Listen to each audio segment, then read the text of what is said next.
Legionnaires of the Lariat. Welcome back to another episode of I Still Call It a Lariat. And today we are predicting Elimination Chamber 2026. I'm your host, Michael Wryght. And with me, as always, is my tag team partner, Zapf. Steven, how are we doing today? I am curious. I'm living in a curious world. I'm curious how we're going with this Elimination Chamber. We have another one of WWE's amazing 4-match cards. We'll see how amazing it is in Chicago, home of the Bears and the Bulls. We'll see how Blackhawks play there. Cubs, Blackhawks, lots of teams. There's some socks in there. The White Sox, if you were. The WWA team, is it the Wind? Are they the Wind? I think so. I know they have a WNBA team. I'm sure they do. This is a little bit of an interesting. The sky. Wind, sky. That's kind of close. No, unacceptable. I apologize to all you WNBA fans. What they lack in excitement, they make up for in fundamentals. I was trying to plug all the sports. I'm not a big basketball fan, to be honest with you. I know the Bulls, but Jordan was there. It's true. Showtime, you usually ask me first. What are you excited for this show? What am I excited for this show? Yeah, which match are you most excited for? You know, I hate to put it this way because I'm usually the optimist of the group, but I'm not really all that excited about much of this show, unfortunately. But the problem with that is I don't love the Elimination Chamber. So that's one of those things where no matter what it was, it's just always condenses the card. The Elimination Chamber is intense, and to have two of those matches on the same card in the same night, it's just a lot. Like I would take two Rumbles over this any day of the week. Money in the Bank, I feel that way a little bit about too, because those matches are just so high intensity and they're always so long. And the way the WWE has not been getting these things right in the past is they kind of are a little duplicative of each other. I know War Games is very guilty of that as well. So that's why I'm a little standoffish. If I had to call something, the two singles matches I'm pumped for. Becky versus AJ in. That one I think is going to be fun. I hope AJ comes back to form. I know she's been kind of not out of action. She just hasn't been a reoccurring player in the ring for a while. So they're going to put on, I think, a banger match. Becky could do no wrong, in my opinion.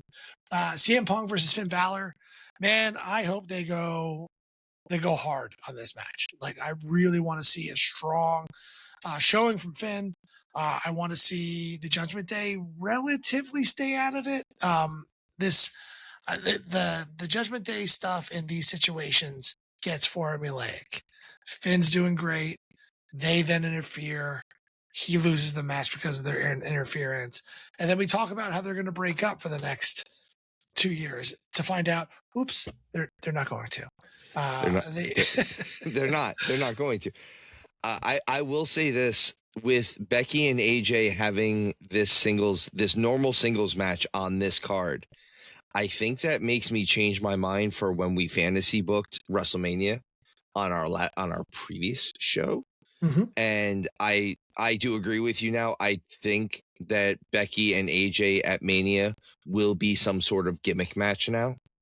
I just was not thinking far enough in advance that they would be doing this match already. I actually thought that they would have postponed it almost completely until Mania. I see where your head's at there. I picked mine fully under the impression that this was going to be a normal match. I'll get into what I think is going to happen here. But that's what's going to make the Mania match either a submission match or an I Quit match. I quit.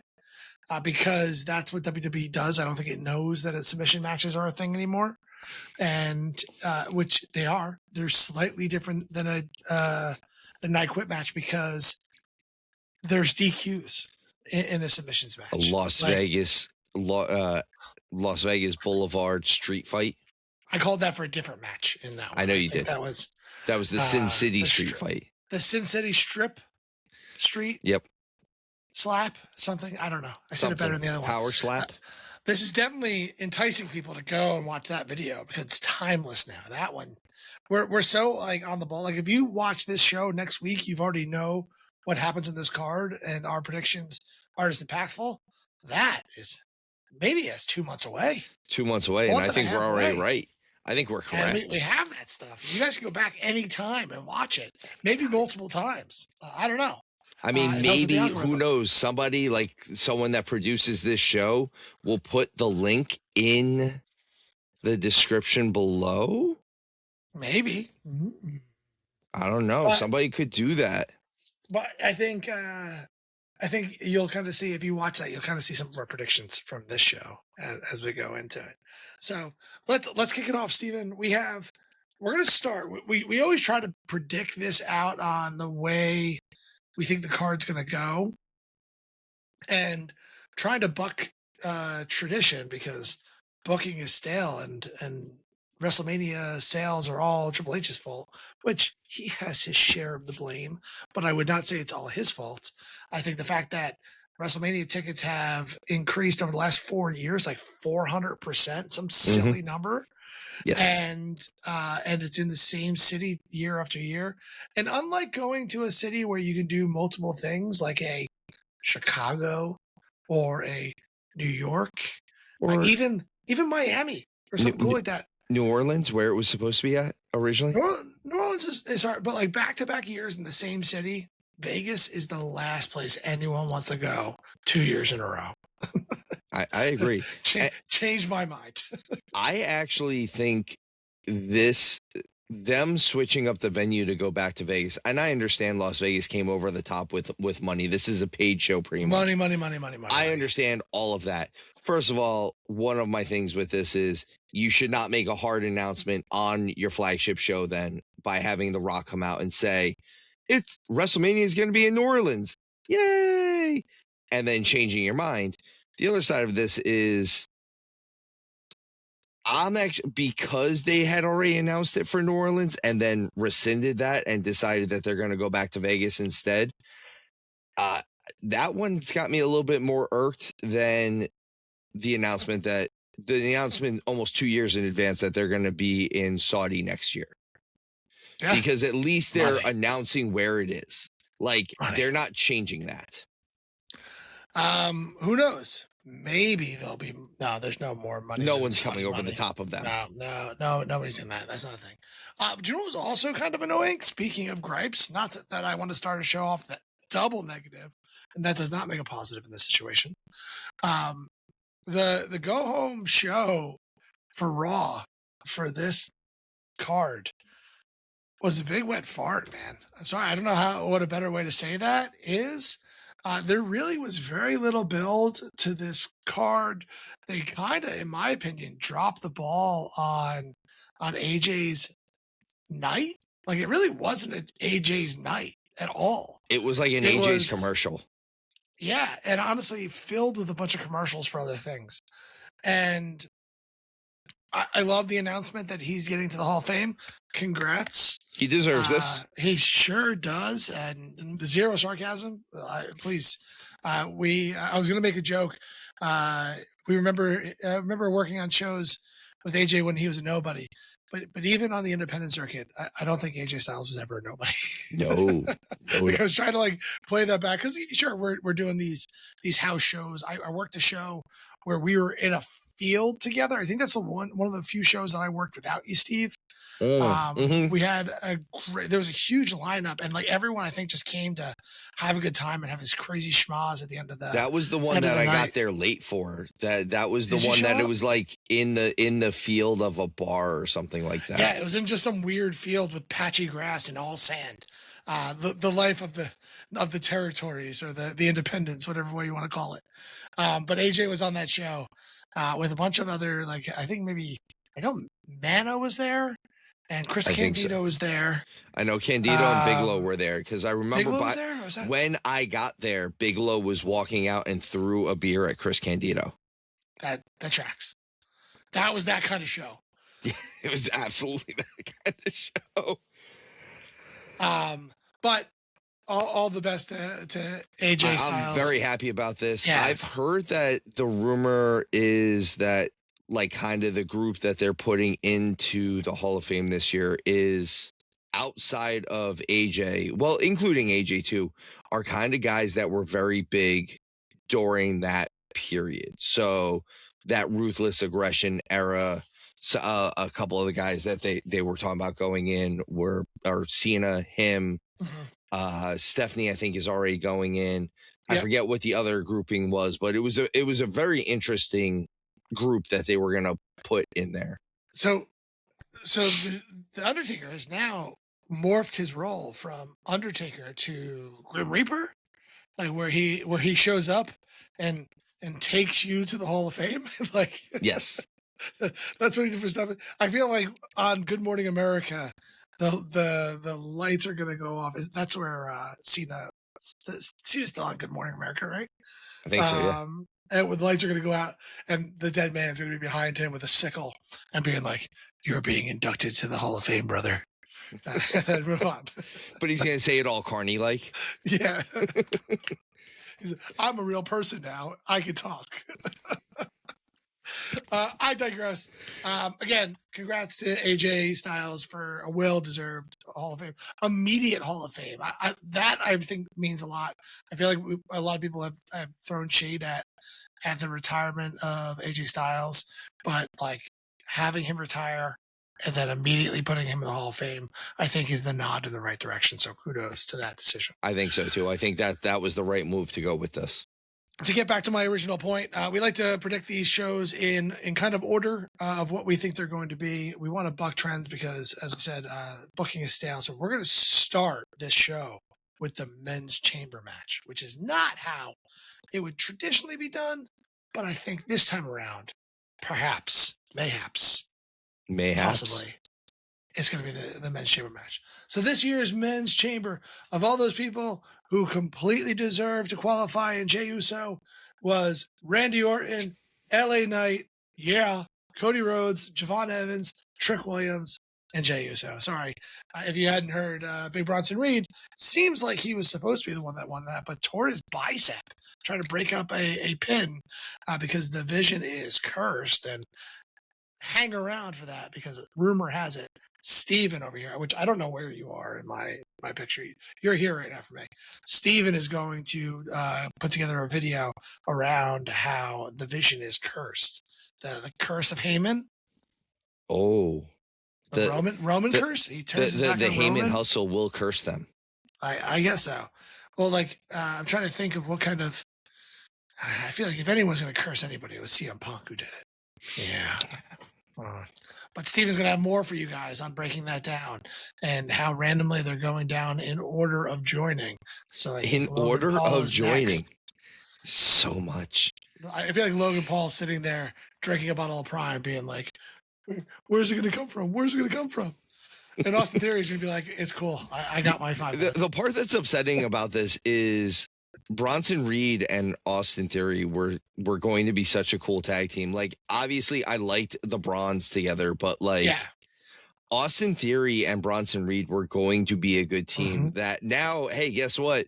That's another match that I have to change because they will not be challenging for the tag team titles at WrestleMania. Apparently not. Well, actually, it could just be Logan Paul and Austin Theory. But I specifically said it was going to be Bronson Reed. Ray and Penta. Oh yeah, it's still going to be terrible. That sounds like a wet fart. It sure did. I'll tell you what, of this match, the reason why I'm going to watch this match is because of Javon Evans and Trick Williams. Yep. Absolutely. Like them adding these two gentlemen to this mix was a stroke of genius, in my opinion. Oba Femi would have fit real nice in this match too, if we could have gotten that. Like, but not the overstack, but Javon Evans and Trick Williams are going to do some cool shit in this match, and I think that they'll really balance it out. Particularly because Randy Orton will probably be the last man to enter. You'll have LA Knight do something nice. Cody will steal the spotlight. And by the time it ends, Jey Uso will still be entering. I think that's how that works. Have you, Steven, break down this match? What are you looking forward to? What do you want to see? So I look forward to anything that involves Javon Evans. I love Javon Evans. I think he is everything that is right with current wrestling. I think he is athletic. I think him being only 22, I think he is. He's 22 years old. He's got plenty of time. The version of Javon that we're getting now might not even be the version of Javon that we get when he really hits his stride, because who knows what man size is going to go on him and how he switches up his style and stuff like that. But every he's interview, missing like 40 pounds, right? Yeah. That's what I'm saying is he's gotten bigger since NXT, since he was on NXT a year ago. So like he's going to be bigger. Is he going to really, really change up his style much? I don't know. Maybe not. But I love the fact that he just seems to get the business. He understands that his role right now is that of an underneath babyface, that he is the high flyer. He's going to be the highest of flyers right now. And the stuff he does is so different. It's and not just different for the sake of being different. Now, with that said, him and Trick round out a very, very experienced group. Let me round out your breakdown of Javon Evans real fast, since we started this thing talking about other sports. What Javon Evans is going to turn into is that scramble quarterback in the NFL that learns how to be a pocket passer. Yes. Then has that dual threat and makes him incredibly dangerous in the future, in the best way possible. In the best way possible. Not dangerous in the ring, or I know there's connotations to that. That's not what I'm suggesting. In the best way possible of really being someone who can shine. Put another, like I said, 40 pounds on him as he continues to maturate into an adult. Like 22, that's a child. He's a kid. He's a kid, literally. Literally. And so you have another 5 years of him staying healthy, learning the business, getting better, innovating, bulking up naturally, of course, and growing into the size that he has there. Like this kid's got a bright future, and I'm excited to see where it goes. I'm really excited to see and stuff with Javon. Already in the Elimination Chamber. It's quick for that. I agree. I think this is them saying like, hey, we're putting our faith in you to be the high spot guy in this match, but also like we're putting that type of faith in you amongst Randy Orton, LA Knight, Cody Rhodes, even Uso. Trick Williams is a different beast. He's going to be a star. He is a star. I like Trick. There is a rumor. There's a rumor in the mills, as they say, that Brock Lesnar is going to somehow get a spot in this Elimination Chamber. He's going to beat up somebody in the back, something day of the show. Who knows? Who knows how he's going about this? If there is someone he is taking out, it's Jey Uso. God, it's got to be Jey Uso. Jey Uso was supposed to be here, and we're missing the big I don't believe that. I think it's going to be LA Knight. Yeah. I can see LA Knight. I think it's going to be LA Knight, and then I don't think Lesnar wins this match, obviously. And I think that's how they eventually set up the match for the dreaded LA Knight versus Brock Lesnar at WrestleMania match that nobody wants. Did anyone predict that? Did you predict that? No, we did not, but that has been in the rumors that they're going to do LA Knight versus Brock Lesnar because of the little spot that they did at the Rumble. Wow. Okay. Well, I don't like it. I don't want it. That's not what I'm saying. I think this goes. I hadn't heard that rumor either, so this is news to me. I'm learning it with you, Legion. Now then, who do I think is taking this match? I believe it's going to be the third black man in this, and that's Cody Rahim. Sorry. Weren't expecting that one. No, actually, I was expecting it. That was the funny part. Like, Cody Rahim Rhodes. And I wouldn't be surprised if the last guy he eliminates is Randy. I can see that. I bet you it's like Trick. Like I could one see of that those as well. opportunities where you can elevate one of the younger guys by him, like Trick Williams beating Randy Orton or something like that. Have him go over on somebody on the bigger side, and then get 17 Cody Cutters or Crossroads and puts them down. I could also see Trick Williams puts down Randy, and Cody has the chance to break that pin up, and he doesn't. And that starts to trickle down into further storytelling for us to finally get this Randy versus Cody thing that seems to not be planned until WrestleMania 50. Yeah, we'll see how that one. And I know I said dealing with Trick Williams, no pun intended there. Or was it? It? The pun is always intended, Steven. The puns. Puns. Sorry, now I'm stealing another influencer's thing. The thing I could see happening at the end of this match is Cody wins. So I'm with you. Cody wins. Well, and Jacob Fatu comes down, breaks into the cage, and lays waste to Cody. To further that storyline, because I'm still stuck on Drew versus Cody versus Jacob Fatu at Mania. I predicted it then. I'll die on that sword. And so I think there is some way, shape, or form that Jacob shows up in this match. Not that I think he's going to be entered into it at this point in time, though. I was kind of hoping that when we did those predictions. But I think some way he makes his presence known so much that he gets entered into that match. And the only way you force your way into that match is by beating the crap out of the participants until it's like, fine, just get in the ring and do it there. I like that. I agree with that. I'm with you. Javon Evans is going to do something insane. He's going to do a triple somersault corkscrew, ollie flip off the top of a chamber.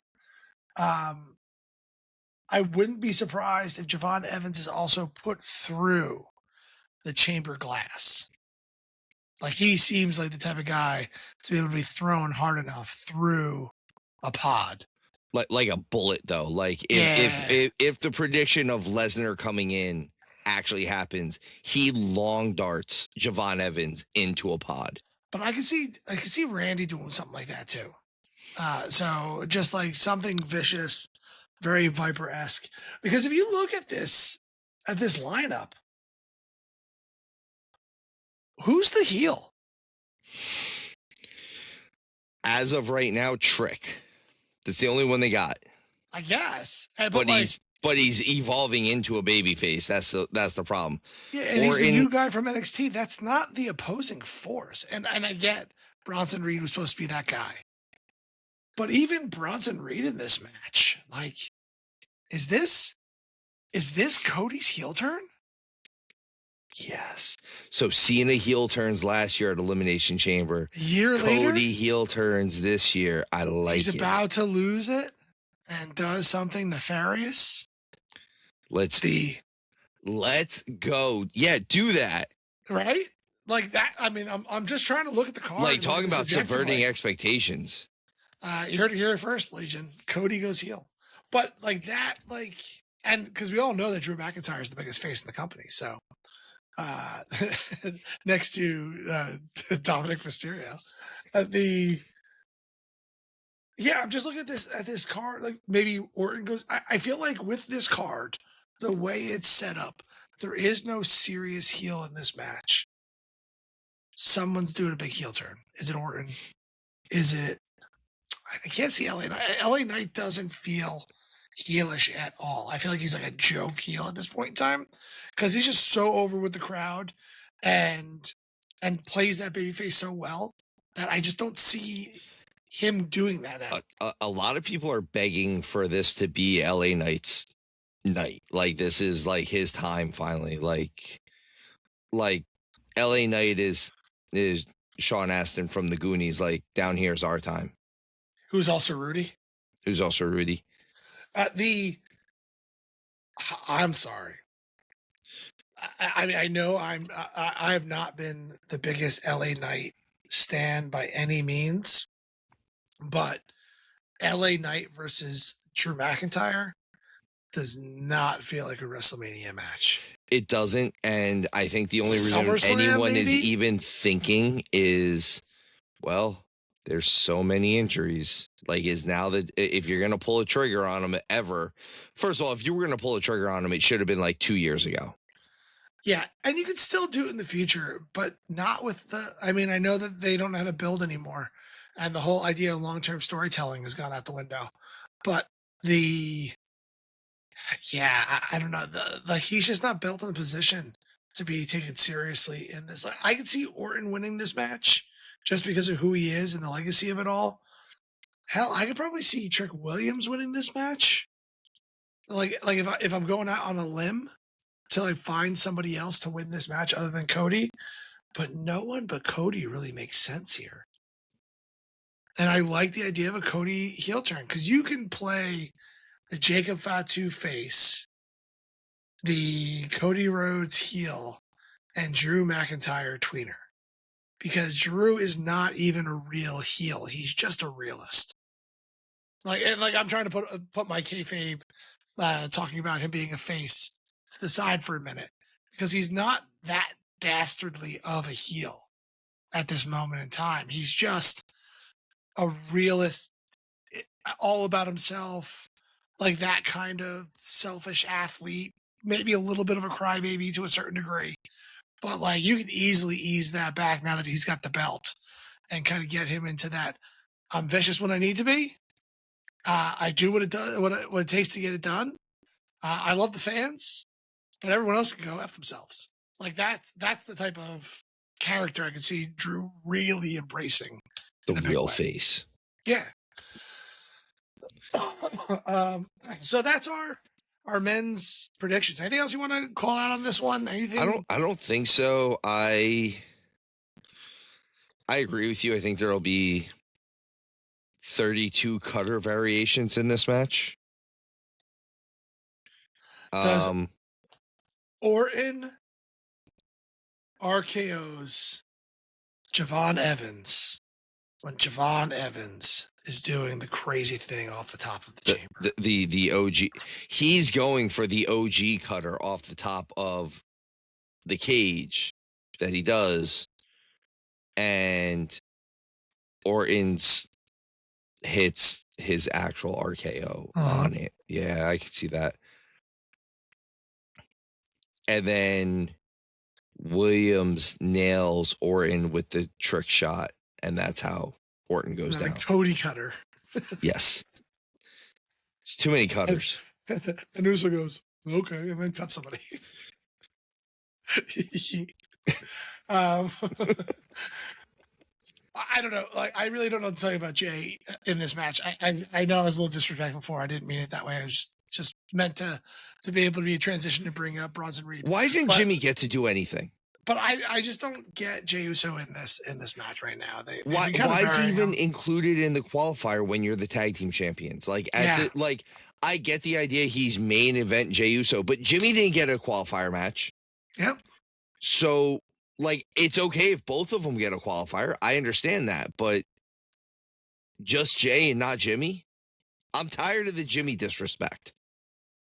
Preach. Naomi wouldn't let this happen if she was around. No, she's going to come back and beat someone. She will. Be great. I can't wait till she comes back. I miss her. Like, the women's division feels real stacked right now, but Naomi has like a really solid piece of that spot. Speaking of the women's division, let's talk about the I've been hearing people call it the WIC title, and I don't like it. I'm not gonna lie. I don't like it. We call it's the Women's Intercontinental Championship. It's still an IC title. the WIC makes it feel, I don't know, it feels like a governing body of some Sounds like sorts. governing body or like a really bad commercial. But every time I hear it, I'm like, what the hell's the WIC? Gross. It's the night of wet farts. We have Becky Lynch, the champion, versus AJ Lee. Yeah? No. AJ Lee. No. In a match I'm relatively excited about. Like, I really hope that AJ has gotten the ring rust off. I'm sure she's been training her ass off. I could actually see her. I could actually use her toning down her skipping down the ring. It's such an old gimmick. I really want to see her start to progress and bring it into a new time. But Steven, break it down for me.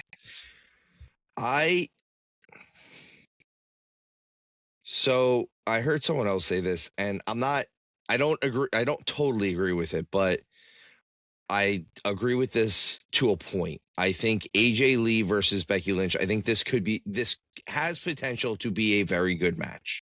Yes. At the same time, this has potential to be a bit of a schmoz, including the fact that Becky, when she's paired with the right person, does amazing work. Like when you get the right counter person to what Becky does, it comes out amazing.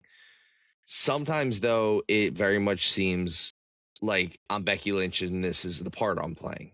And unfortunately, there's been a little bit of that feel in the build up to this. Now, I know that I felt like the bigger build for this feud was when they had the mixed tag match, obviously. And that was the bigger blow off. That was kind of the more pro wrestling style thing. And it feels a little bit like this took too long after that to come about. And now we're kind of like, oh, well, we never gave it to you, so now we're giving it to you. Yeah, do you know what I'm over? Filler feuds.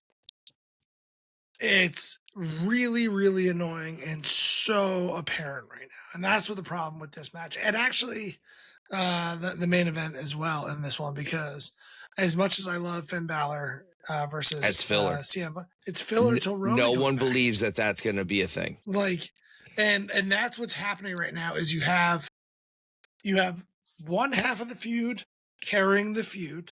Drew McIntyre showed you that if you're good enough, you can carry a feud by yourself. And honestly, I don't think anyone's as good at carrying a feud by themselves as Drew McIntyre. And that's what happened here. Like, you had, like, Becky's, all she's been doing is filler feuds over the last couple. You didn't even have AJ in the Rumble to spike this match. Like, what are we doing? Like, it really, I don't know. It's and like I said, this has potential to be a very good match. And I do agree with you about the skipping. I don't know. I think this could be a great match. But like I said, I also think that this match could be a cluster bomb that goes off and takes everybody else out with it. I don't know if there's an in-between. I don't know if we're talking about this on the review and then going, you know what, it was okay. It was okay. I think it's going to be us going, this match was amazing, or, well, I'm never getting that amount of time back in my life. I don't agree, Steven. On the latter part, I think it's either this is amazing or that went well enough. I just don't see how Becky can have an actual bad match. Like, she had an okay match with Nikki Bella. Ish. And I can't say that anything had to do with Nikki Bella in that situation. No. And I think that AJ Lee is a better wrestler. I think she always was. I think that she might have ring rust, and like the reason, like it's not that I dislike the skipping. It's just a kind of an example to show that I want to see her evolve into a today version of AJ. It's almost like we went time traveling and we went back in time and just plucked her out of 10 years ago and dropped her into today. Like, she doesn't look like she aged at all. So might as well just be that version of Paul herself. Rudd disease. But it's one of those situations where I want to see her evolve. Like, she's been away for very reasonable she's reasons. not like even Punk. Punk has evolved from who he was. He's not the problem child that he was. Like, even the way he still does promos as CM Punk, obviously, and like it's still the same. He speaks the way he speaks, and he doesn't say anything that he wouldn't normally say. But it's CM Punk that's almost 50 is way different than CM Punk that was, 35. And AJ Lee has such a good story. I was forced to leave because I wasn't appreciated. And now I'm back to take what I deserve. And like, not in a heelish fashion, but in the I'm back to scale the summit kind of scenario. It's right there. It writes itself. And people get so behind her. And it's just one of those things where she just comes in, hey, look, cameo, and let her go. Like she was fantastic. Like, she's one of those women that made the women's division what it is today. I agree. And right now it's one of those situations where she's just like, oh, you guys all know who AJ Lee is. Let's show her at War Games. Let's have her come in and help somebody here and go away. And it doesn't work for me. And I think they're doing her a disservice, us a disservice. And even this, so I think AJ Lee wins this, and hopefully that's the start of her going and doing something like this. But the last thing I want to see is her come and win this, and then vanish and have Becky complain her way to Mania. That's not going to be fun. No, that's not going to be fun. And I agree with you. I think AJ Lee does win this. I just hope that it stays with Becky at this point, too. Like, I agree with you. I hope that she does stay around, but also that it's still just her and Becky once it gets to Mania. I don't want anyone else involved. I don't want you to find out that, this whole thing with Natty gets shoved into this for some reason. Nope. I think that's a bad plan, and I think this needs to stay between the two of them. I agree. And I think Becky taps out. I think Becky taps out. Which is the reason why the next match is an I Quit or submission match. I could see that. Okay. I will go along with your prediction on this one. Yeah. Because AJ tapped her out at War Games. And then she's going to come in and tap her out here. And that's just hanging over Becky in a big way. And so Becky's probably the one that's like, I'm done with this. I'm going to make you say I quit. And you got an I Quit match for Mania. So that's where the psychology comes in, guys. It's simple as that. It writes itself. You mean WrestlePalooza? She tapped her out at WrestlePalooza. Oh, and then she tapped her out at War Games too, didn't she? Did they have a match in War Games? They were in the 5-on-5. Oh, they were in the. That's right. And then that's right. That's right. She tapped her out at the end of the War Games thing. Yeah. See, that's how she tried to run. That's kind of how forgettable the AJ Lee has been since WrestlePalooza. That, like, I forgot that she was in the War Games. So, like, getting tapped out a third time, and honestly, I forgot about WrestlePalooza because that was a dud. I automatically was thinking about the mixed tag match rather than but WrestlePalooza was a dud. Yeah, I wasn't thinking about it being WrestlePalooza. I was just thinking about the mixed tag match more than War Games. The only thing I recall from that is Brock Lesnar squashing Cena because he needed the rub. Yes, whatever that means. Totally needed totally needed that push. After those couple tap outs, this is where you need an I Quit match for me, which makes sense. But I'd rather see a submission match. I don't need barbed wire covered bats up to someone's throat to say I quit. Like, it's not what I want to see between these two. I want to see them going for real surgical strikes to tap somebody out. Like, that's the submission match. Is what I want. Yes. So then, coming into the second half, because we only got 4 matches in this card, we're calling the Women's Chamber. We got Tiffany Stratton versus Rhea Ripley versus Alexa Bliss versus Asuka. Sorry, I've been sick. I'm still getting back there. And reading it is awkward. Kiana James and Raquel Rodriguez in the Women's Chamber. Going to put that right before the main event. And a match that's going to be completely different than the Men's Chamber, right, Steven? Totally different. Right, Steven? You want to know why it's going to be different? Because they're women? That too.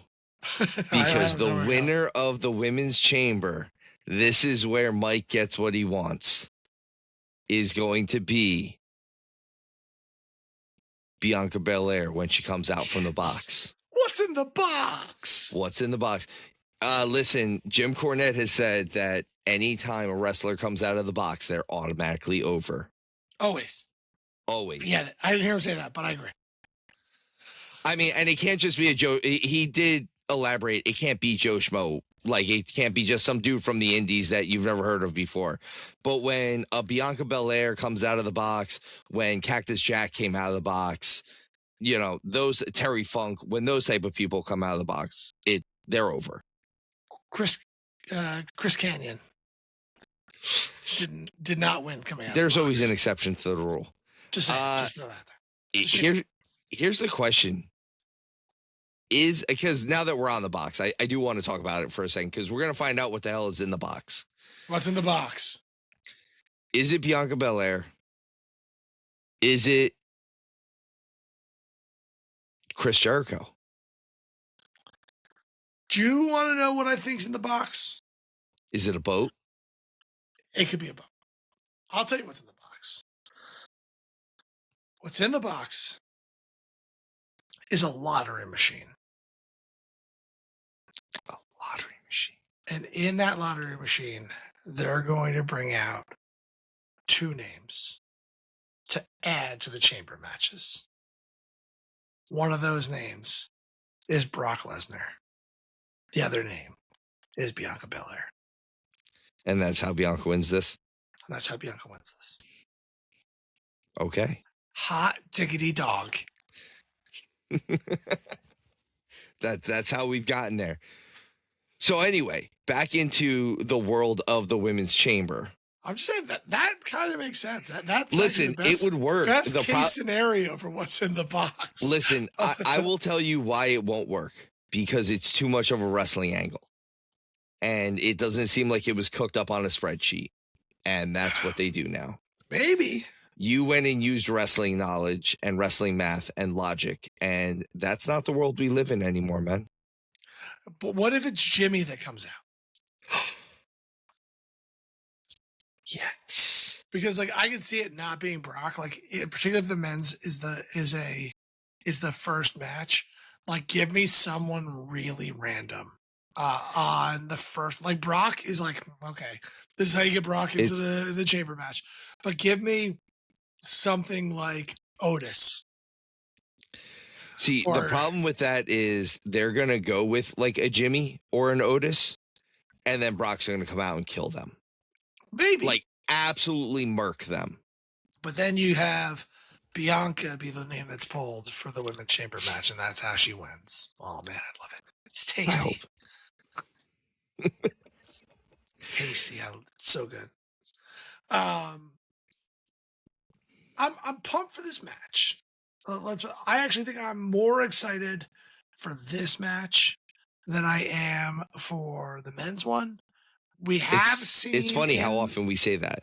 Well, no, I did not say that about War Games. I didn't say that for the Royal Rumble. Money in the Bank, I am not quick to say that about. When in these big gimmick matches, I'm not quick to say that. There's difference with singles matches, count it almost every single time. But the women have shown in the past, probably the past 2 chambers, definitely last year's, that they were better. I want to go back and look at because I remember last year's That was last year was the one where Liv got all the whips on her and stuff like that. Sure did. I saw a picture of that the other day of her with those freaking lesions on her, or whatever you want to call those, welts from Bianca's hair. Who won that one? That wasn't, because Charlotte won the Rumble last year. Sorry, folks. I know I'm being quiet. It was Bianca. Bianca, yeah, because Bianca won it, and then Rhea got thrown in there because of the Netflix debut. And it was a 6-woman chamber, but Naomi was taken out before it started by Jade. And I remember this match. I remember reviewing this saying, I like this match more than the men's Rumble. And then the Elimination Chamber before that was the one that included Tiffany Stratton. And that was kind of her coming out party. Yeah. And that had Becky, Bianca, Liv, Tiffany, Naomi, and Raquel. And that match was arguably better than the men's one.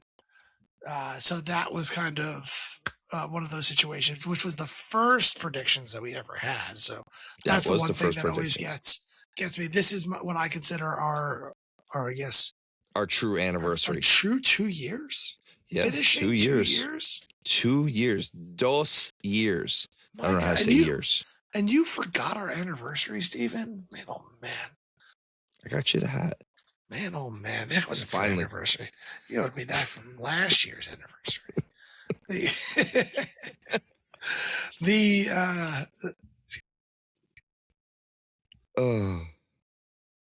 So that's where I kind of bring it all back with. I'm more excited about the women's match because I think that this is a situation where the women can really shine in a match like this.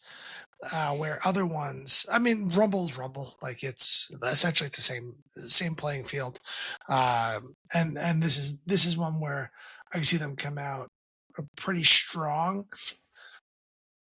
I want to pick somebody other than who I think is going to win this match, but I'm not going to.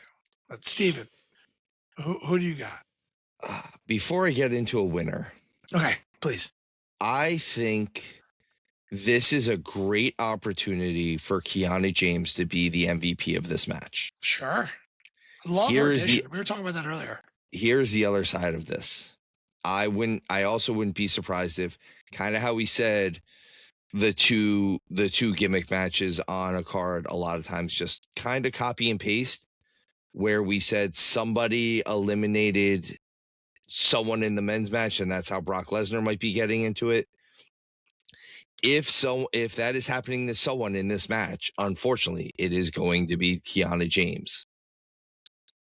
And I wouldn't be surprised if that's what happens. I'm just saying. I don't want that to happen because she's been doing really good work lately. Uh-huh. The other person that has a lot of potential to be a star in this match is Raquel Rodriguez. And I'd like to see the two of them really, Kiana James and Raquel Rodriguez, I'd really like to see shine in this match. I would love to say Raquel Rodriguez is going to win this match and both girls from the Judgment Day are going to go after the 2 women's world titles at Mania. That would be awesome. I'm down. Love it. Like the universe is awesome, not like socks are awesome. Now, with that said... Wait, don't tell me you're a winner yet. Hold on. Let's eliminate the clear not winners in this match first.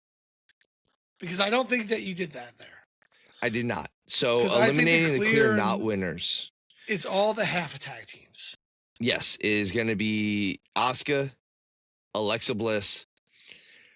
I don't think Rhea gets. I don't think Rhea wins this. And honestly, there's only 2 winners then in that point because Kiana's half of a tag team with Julia at this point. I mean, Raquel's technically half a tag team too. Ish. But I do think Rhea. Well, in that case, Alexa, then yes, I'm going to eliminate all the half of the tag teams. That's not what I quite meant. But I think that it's clear that Rhea, Alexa, and Asuka, or I'm going to start calling her Asuka, the three of them, they're going to meet at WrestleMania. I'm convinced. You're convinced that those guys are going to meet at Mania with their other halves. So I think it's easy to get those guys out of the way. And I think we kind of both spoiled it because I think we're both going to say the same thing because I think it's time. It's time. I feel like this has been the plan all along. I don't know if the plan is to have her win or not at that point, but I think Tiffany Stratton wins this. She has gone on record recently saying that she wants to do another bodybuilding competition, though. She said she wants to do it while staying in wrestling. I made this point on the thread that I saw this on. I think that's a bad idea. Not because I don't think that she'd be phenomenal at bodybuilding, and nor do I think that she's not phenomenal as far as WWE goes. I think bodybuilding takes such a strain on your body. And the goal is aesthetics at that point, not athletics necessarily. And I'm not saying those guys or girls are not athletes. What I am saying is it's a different worlds. Huh? It's not her going back to gymnastics and trying to do Team USA gymnastics again, where she's kind of still doing all of that stuff. She would just have to really buckle down. This is going to be just weightlifting and, well, weightlifting. That's it. She's just going to be building muscle and making sure that it stays symmetrical. And that's not what this type of athleticism is. Somebody did an interview that I'm trying to remember who it was. I want to say it was like Mark Henry or Bobby Lashley or something like that, where they said the words, I stopped bodybuilding competitions or world's strongest man competition kind of things and went to professional wrestling because it was easier on the body. Now, when wrestling is the thing that's easier on the body, you're in a whole different world. Like, that's what I'm saying. Between the diet that you have to go through, the amount of fat that you have to lose. And that's the other thing is, I don't think people realize this, by losing that fat, if you are consistently still doing pro wrestling, that is gonna, your odds of injury go up exponentially. We used to say all the time that was why Batista kept getting injured in the early part of him being on that main roster, was because he had like 7% body fat and there was nothing on him to protect him from tearing a pec or tearing a tricep when he threw a punch. A simple punch. Tiffany does all those backflips and all that other stuff. And don't get me wrong, I know technically Bianca did a bodybuilding competition and a couple of the other ones have done bodybuilding competitions, but they're kind of, while their wrestling world is a little bit more in the background at that point. So I'm just saying, I don't say that she shouldn't do it. I'm just saying I don't think it's a good idea to try to do both at the same time. I don't want her to get hurt. That's the main thing. She is a big star and she's a big part of the show, and I am a fan of hers. So I maybe she proves me wrong, but I don't want her. I don't want to take that chance of her getting hurt. But by the way, she's still winning in this match. Yeah, I think you're right. Though, let me put it this way. There's always a match in these kind of 4-card matches where they subvert expectations, where the person that wins isn't the person who you thought was going to win. If there's any match on this card, it's this one. That I don't want to say Kiana James wins. I was going to say, who do you think wins it then if it's not? It might be Raquel. I liked your pitch for the Judgment Day going double titles. And I'm just trying to think, like, Raquel versus Jade it could be a opener. Like that kind of. Well, I think originally I had that as my match 2 opener was the women's WWE title, which we both had Jade versus Tiffy. Yeah, I think. No, you had Jade versus Bianca. Oh yeah, I had Jade versus Bianca because that's what's going to be. Because Bianca's going to win. Because Bianca's she's going to come out of the box. What's in the box?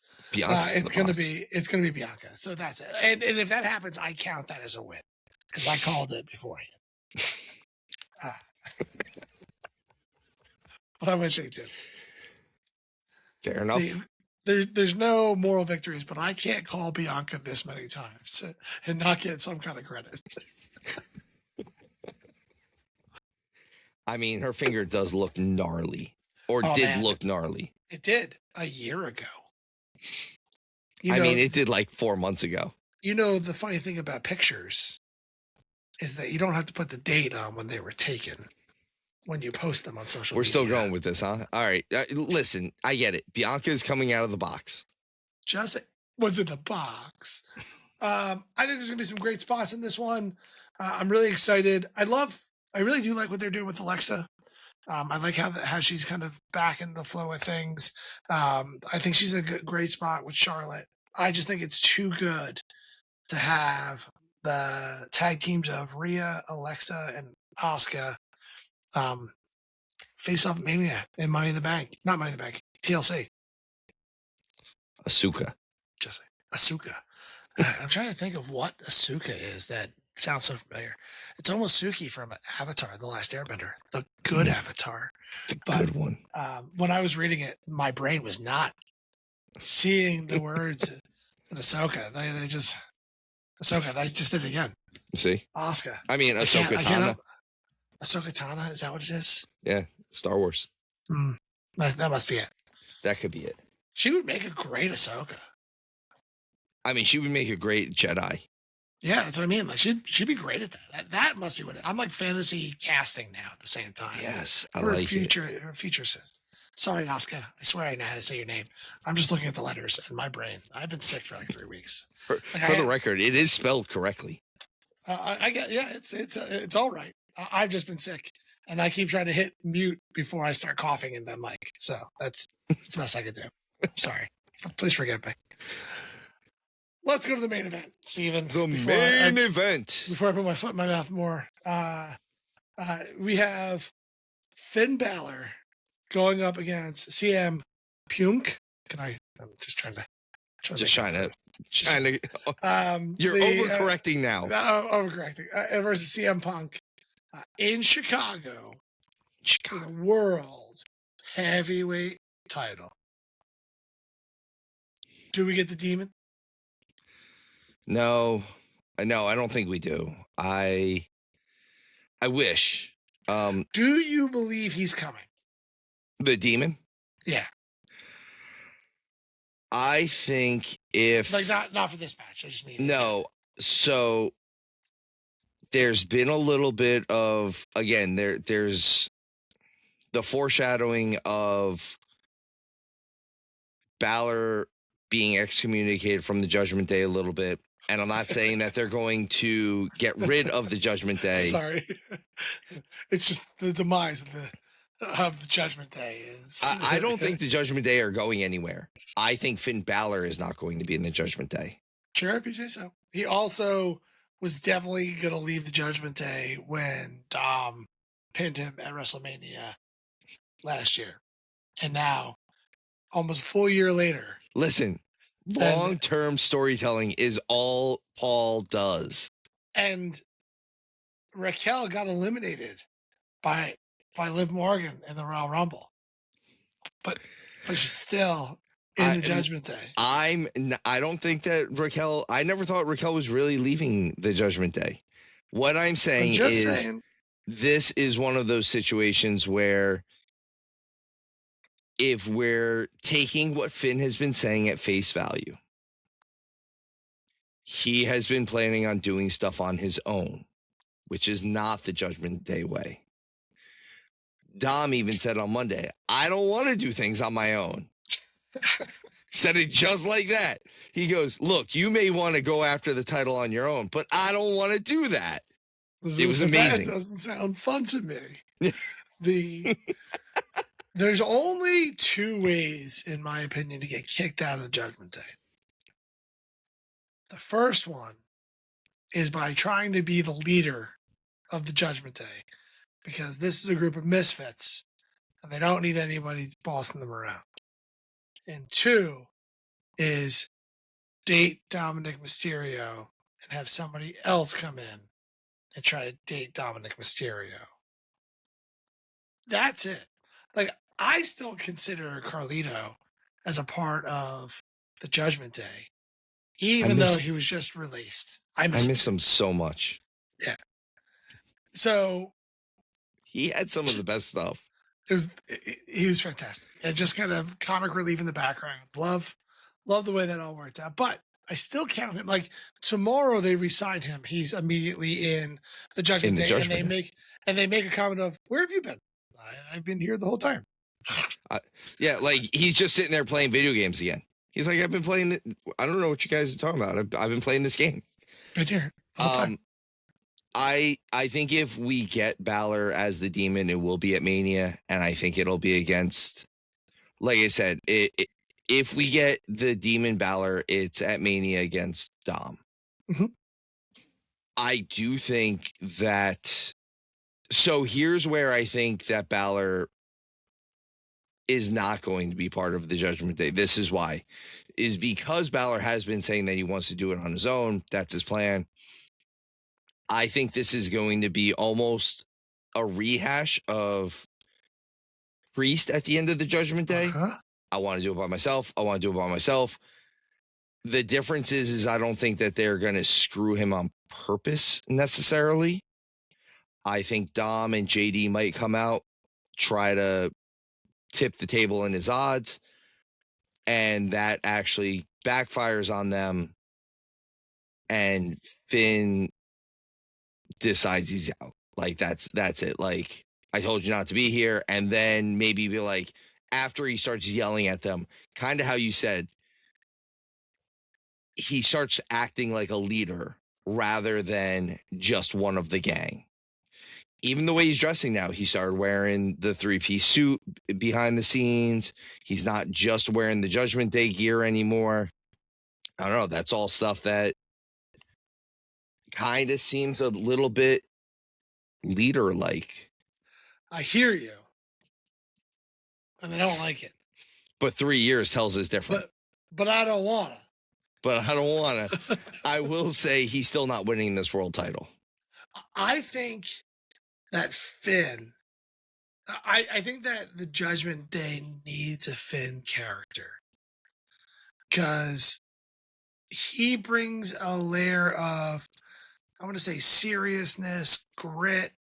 I've been there before.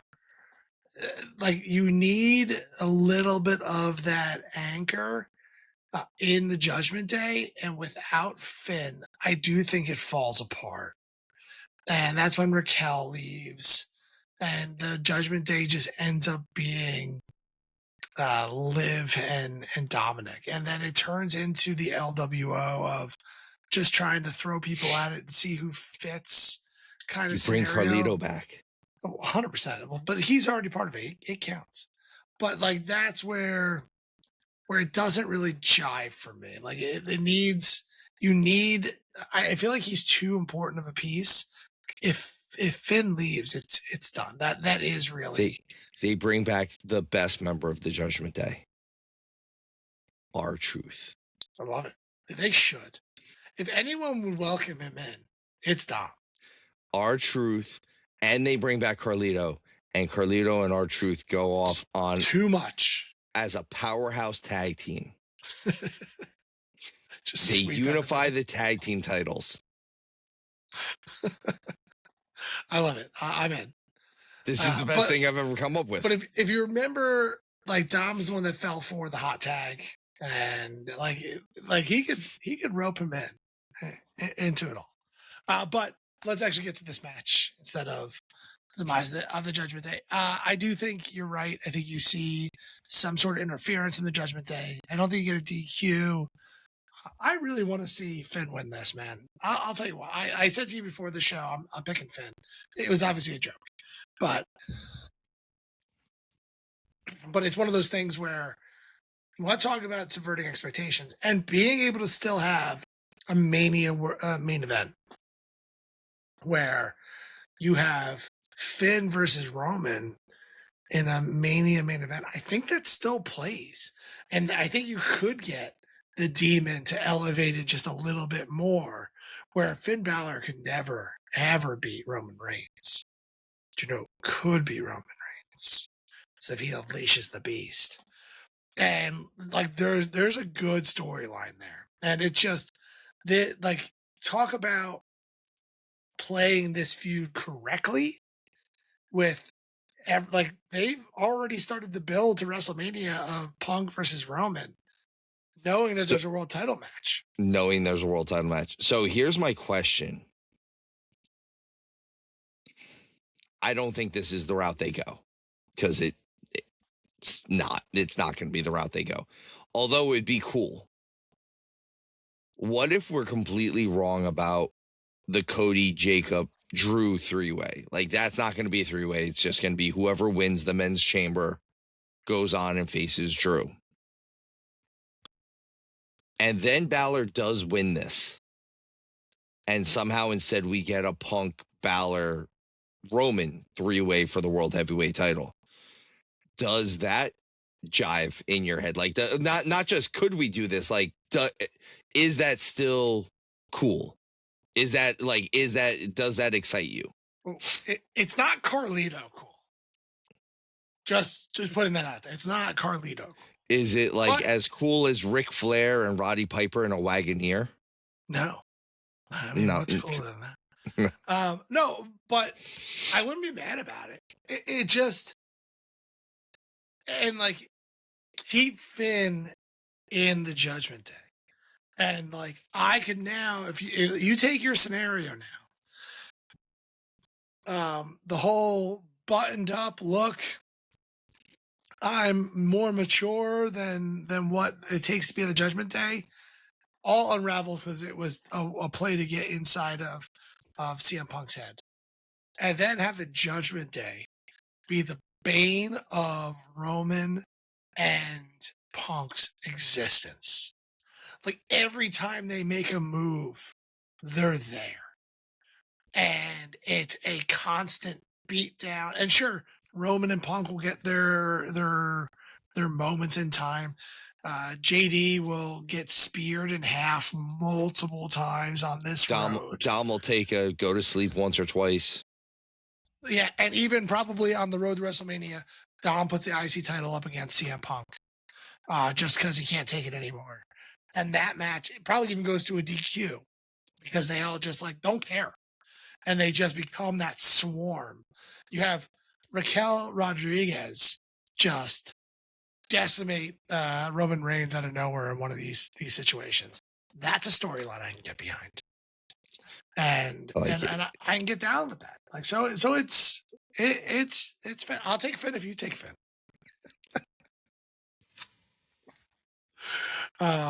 It's okay. We can take that's not fair, because if I take it's not like it's gonna what does it matter? I'm not improving my standings. My best bet is you took a stand for what's better on television over what's going to happen and stale and lame. I hear you. Listen, the only chance I have of catching up to you is that when AEW puts on a 13-match Revolution next month, that is my only shot at coming back. And I need you to get all of them wrong. I mean, that's not going to happen, because even when you took 3 matches back, I made up for it the next match. Yeah, I know. All right, we'll put CM Punk down here because you're a coward. It's going to be Punk because of stale booking. But I'll take it. I'll take no Jacob Fatu in against Drew. Listen, just saying, if they do this now, we said it tonight. Only ones I've heard say it. I've heard other people talk, and it's all like CM Punk, obviously. They've already moved on from this match. But that's everyone's already given up on makes this. Sense. And WWE does like hometown heroes losing at home. They Like, do. Oh, They like doing that, and they're in Chicago. I'm just saying, they like that scenario. So I won't take credit if Balor wins because you're a coward. But I'm still taking Bianca. I hear you. Okay. I get it. So Bianca's guys, coming out. Bianca's going to Mania. Or what's in the Bianca's still box? in, or Bianca's having her 14th surgery on her finger. Whatever. Picture should be taken at any time. That's actually not even her hand. It's somebody else's. Say hi. It's the hand that Mark Henry and Mae Young had. Nope, I'm out. Let's move on. So that is Elimination Chamber 2026. Folks, tell us where we're right. Tell us where we're wrong. I find it hard to believe you're going to find where we're wrong here. This seems like the most predictable match of all times, card of all times. But please tell us where we're wrong. Please like, subscribe, leave a comment, put your same exact predictions down there, and we can tell you how smart you are. Please tell a friend. If you don't have any friends, tell a stranger. And Steven. As always, guys, remember, tuck your chin when you bump.